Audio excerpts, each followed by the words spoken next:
हम सोचते हैं कि हम उनसे नफरत करके हम उनको सजा दे रहे हैं, पर सच तो ये है कि हमने उन्हें अपने दिमाग में फ्री रेंट पे रहने की जगह दे रखी है।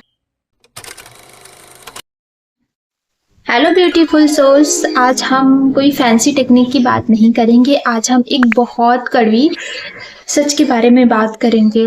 क्या आपके माइंड में कोई ऐसा इंसान है जिसे याद करते ही आपका खून खौल जाता है? कोई ऐसा जिसने आपका दिल दुखाया हो, धोखा दिया हो या आपका मजाक उड़ाया हो? हम सोचते हैं कि हम उनसे नफरत करके हम उन्हें सजा दे रहे हैं, पर सच तो ये है कि हमने उन्हें अपने माइंड में फ्री रेंट पे रहने की जगह दे रखी है। हम उन्हें नहीं, हम अपने आप को सजा दे रहे हैं।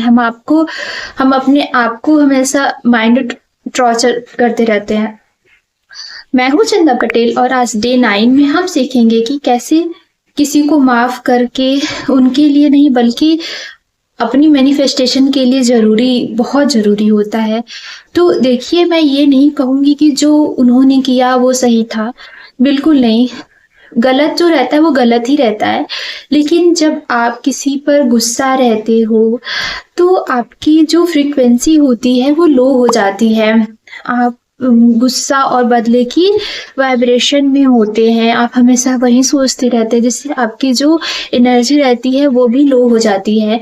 तो क्या आपको लगता है कि इस वाइब्रेशन में आप अपनी ड्रीम लाइफ मैनिफेस्ट कर पाएंगे? नहीं कर पाएंगे, क्योंकि आप हमेशा वही सोचते रहेंगे कि उसने मेरे साथ ये किया, उसने मेरे साथ इतना बुरा काम किया। तो यूनिवर्स को वहां कन्फ्लिक्ट दिखता है। माफ करने का मतलब ये नहीं है कि आप उनके साथ फिर से दोस्ती करें या मतलब कि उनके साथ अपना लाइफ बिताएं। माफ करने का मतलब है कि आप उन्हें अपने दिमाग से निकाल कर आजाद कर रहे हैं, ताकि आपका जो रास्ता है साफ हो जाए, आपका माइंड जो है वो क्लियर हो जाए। जो आपके माइंड में फालतू स्पेस घेरा हुआ है वहां पे आपका विश रहना चाहिए, ना कि ये सभी फालतू कूड़े कचरे। तो आज मैं एक टेक्निक बताऊंगी जो बहुत फायदा करता है, द होपोनोपोनो टेक्निक। तो चलिए एक बहुत पुरानी पर रियलिस्टिक टेक्निक करते हैं। सबसे पहले क्या करिए कि आप अपनी आंखें बंद करिए।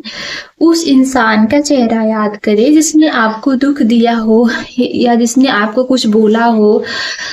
फिर मानिए कि हाँ, मुझे बुरा लगा है। उस बात को मान लीजिए कि हाँ, मुझे उनकी बातों से बुरा लगा, उसको एक्सेप्ट करिए, उसे दबाइए मत। देन उसके बाद मैं 4 लाइन बता रही हूँ, ये बोलिए। उनके चेहरों को देखते हुए मन में कहिए, आई एम सॉरी कि मैंने ये बोझ इतने दिन उठाया। Please forgive me. Thank you कि तुमने मुझे मजबूत बनाया। और सबसे जरूरी, आई लव यू। ये खुद के लिए है, उस इंसान के लिए नहीं है, अपने लिए आप करिए। इसे तब तक दोहराइए जब तक आपका जो चेस्ट है वो हल्का नहीं महसूस होने लगे। जो ऐसा जब आप इसको 10 मिनट तक बोलेंगे, देखिएगा आपको इतना हल्का लगने लगेगा, आपके आंखों से आंसू तक गिरने लगेंगे। लेकिन इसको रोकना नहीं है, इसको करना है। इससे ना आपका मैनिफेस्टेशन स्पीड बहुत तेज बढ़ेगा। दूसरों को माफ करना सीखिए। फ्रेंड्स, माफी का मतलब कमजोरी नहीं होता, आपकी कमजोरी सो नहीं होती है वहां पे। माफ करने का मतलब होता है कि आपने उसे आजाद कर दिया। अब आपके अंदर कोई भी गिल्ट नहीं रहेगा। उसके बाद आपको माफ करने के बाद आपको अपने लाइफ में बाउंड्रीज तय करनी है। अगर कोई इंसान टॉक्सिक है तो उसे माफ कीजिए, पर उसे अपनी जिंदगी में दोबारा एंट्री मत दीजिए। जैसे कि अगर उसने एक बार गलती की है और वही गलती वो बार बार करे तो उसे दोबारा अपनी लाइफ में एंट्री मत दीजिए, इससे आपको ही दुख होगा। तो इसे कहते हैं रियलिस्टिक मैनिफेस्टेशन। हम अपनी एनर्जी बचाएंगे, उन लोगों से लड़ेंगे नहीं, बल्कि अपने सपने पूरे करेंगे। हम उसमें एनर्जी अपनी लगाएंगे। आज से उनका नाम सुनकर आपको गुस्सा नहीं करनी है, सिर्फ हल्कापन महसूस करना है।